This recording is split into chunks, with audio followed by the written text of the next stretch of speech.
Пратеникот Љубен Арнаудов, обвинет за собраниските инциденти, ги навреди новинарите пред судот.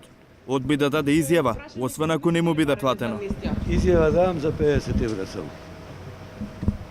Новинарите изреволтирани од ставот на Арнаудов собраа пари. Пратеникот не ги зема. Нека ви дадеме пари кои што поваравте за изјава. Кажете ли сега Беше навреда, се смее.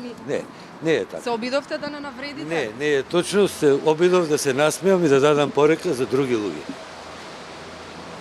Преостанатите обвинети прашани за амнестија не одговорија како Арнаудов. Карчуловски ги поднесете ли парање за Нема нас? мислам.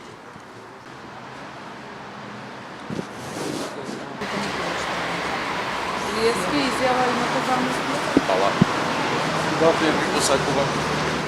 Па јас како што знам тој закон не е стапен на сила. Не би можел да кажам ништо пред време.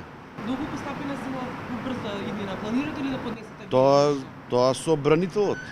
Обвинителката Вилма Русковска не е задоволна од амнестијата. Смета дека законот не е прецизен. Го повтори ставот дека нема да има преквалификација на кривичното дело, терористичко загрозување на уставниот поредок и безбедноста. Сите докази било предложени од обвинителството, било предложени од одбраната, ќе се земаат во предвид при одлучувањето.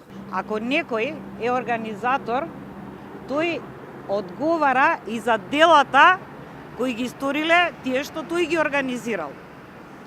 Така да, може евентуално некој дополнително да биде обвинет и за здружување за непријателска дејност, а сепак му останува и кривичното дело терористичко загрозување на уставен поредок и безбедност.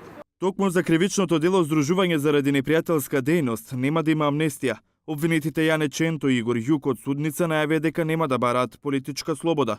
Затоа кој ќе биде амнестиран треба да одлучи судот, со мислење од обвинителството.